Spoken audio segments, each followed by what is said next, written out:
Shed repair ಆಗ್ಬೇಕಾಗೈತಿ. ಆನಂತರ 2ನೇ ಕಂತಿನ ಹಣ ಬರ್ಬೇಕಾಗೈತಿ.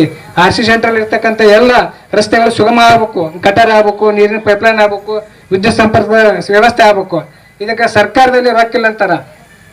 ನಿನ್ನೆಲ್ಲ ಮೊನ್ನೆ ಅಧಿಕಾರವನ್ನು ವಹಿಸಿಕೊಂಡಿರ್ತಕ್ಕಂಥ DK ಶಿವಕುಮಾರ್ ಅವರು 1ನೇ ಸಂಪುಟ ಸಭೆಯಲ್ಲಿ 1ನೇ ಸಂಪುಟದ ಸಭೆ ಒಳಗಿನ 4 ಗಂಟೆ 5 ನಿಮಿಷಕ್ಕೆ ಸಚಿವ ಪ್ರಮಾಣ ವಚನ ಸ್ವೀಕರಿಸಿ 4:30ಕ್ಕೆ 2,000 ಕೋಟಿ ರೂಪಾಯಿಯನ್ನ ಬೆಂಗಳೂರು ರಿಲೀಸ್ ಮಾಡಿದ್ರು. ಬೆಂಗಳೂರು ತಾವು ನೋಡಿರ್ಬೋದು, 2,000 ಕೋಟಿ 1ನೇ ದಿನ. ಅಂದ್ರೆ ಸರ್ಕಾರ ಕುರ್ಚಿ ಯಾವಾಗ ಬಿದ್ದು ಹೋಗುತ್ತೆ ಅಂತ ಗೊತ್ತಿರಲ್ಲ ಅವ್ರಿಗೆ. ನಮ್ ಕೆಲಸ ಆಗಲಿ ಅಂತಕ್ಕಂಥ ದೃಷ್ಟಿಯಿಂದ ಬೆಂಗಳೂರಿಗೆ ಅನುಕೂಲ ಮಾಡಿಬಿಟ್ರು.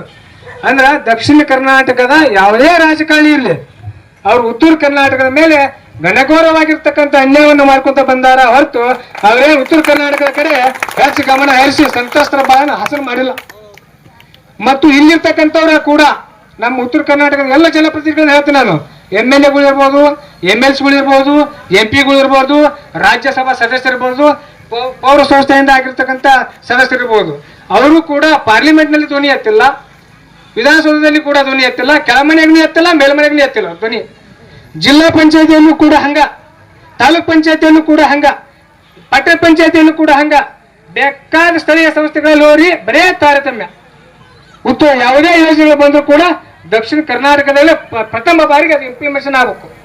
ಆತಂದ್ರೂ ಕೂಡ ಲಾಭ, ಆಗದೇ ಇದ್ರೂ ಕೂಡ ಲಾಭ. ಯಾಕಂದ್ರೆ ದುಡ್ಡು ವ್ಯಯ ಆಗಿರ್ತೈತೆ ಅಲ್ಲೇ.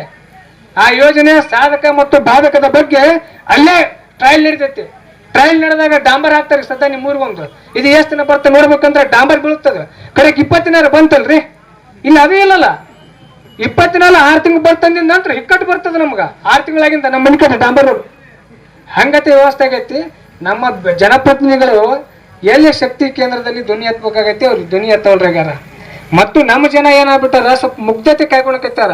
ನಮ್ಮ ಮನುಷ್ಯ ಇಲ್ಲಿಯವರ, ಇವ್ರು ಹಿಂಗದಾರ, ಇವ್ರು ನಮ್ಗೆ ಬೇಕಾದವರು, ಹಂಗ ಹಿಂಗ ಅಂತೇಳಿ ಕಾನೂನಾತ್ಮಕವಾಗಿ ಒಬ್ಬ ಜನಪ್ರತಿನಿಧಿಯನ್ನ ನಾವು ಚುನಾವಣೆ ಸಂದರ್ಭದಲ್ಲಿ ಆಯ್ಕೆ ಮಾಡಿಂದ ಅವ್ರು ನಮ್ಮ ಪ್ರತಿನಿಧಿಗಳ. ಹಿಂಗೈತೆ ನಾವು ಅವ್ರನ್ನ ಕೇಳ್ಬೇಕಾಗತ್ತ. ಸಮಸ್ಯೆ ನಮಗಾಗೈತಿ, ಅವ್ರಿಗೆಲ್ಲ ಸಮಸ್ಯೆ ಯಾರಿಗಾಗಿರ್ತೈತಿ, ನಾವು ಯಾರ ತಕ್ಕ ಕೇಳಿದ್ರೆ ಮತ್ತು ಯಾವ ರೀತಿ ಅದನ್ನ ಬಗೆಹರಿಸಬೇಕು ಅಂತಕ್ಕಂಥದ್ದು. ಮತ್ತು ಈಗಾಗಲೇ ಇದು ಏನಾಗೈತಿ, ಡ್ಯಾಮ್ ಸೆಟ್ನಿಂದ ಹಿನ್ನೀರಿನಿಂದ ಬಾಧಿತ ಪ್ರದೇಶ ಒಂದೊಂದಷ್ಟು ಮುಳುಗಡೆ ಆಗ್ಯಾವು. ಒಂದಷ್ಟು ಹಿನ್ನೀರು ಅಂದ್ರೆ ಬ್ಯಾಕ್ ವಾಟರ್ ಬಂದು ನಿಂದಿರೋದ್ರಿಂದ ನಿಮ್ಮನ್ನು ಶಿಫ್ಟ್ ಮಾಡ್ಯಾರ. ಬ್ಯಾಕ್ ವಾಟರ್ ಬಂದು ಮುಳುಗಿ ಹೋಗೋದು ಉತ್ತಮದು. ಇದು ಅದಕ್ಕಿಂತ ಹೇಸಿ ಇದು. ಯಾಕಂದ್ರೆ ನೀವು ಅಲ್ಲಿಂದ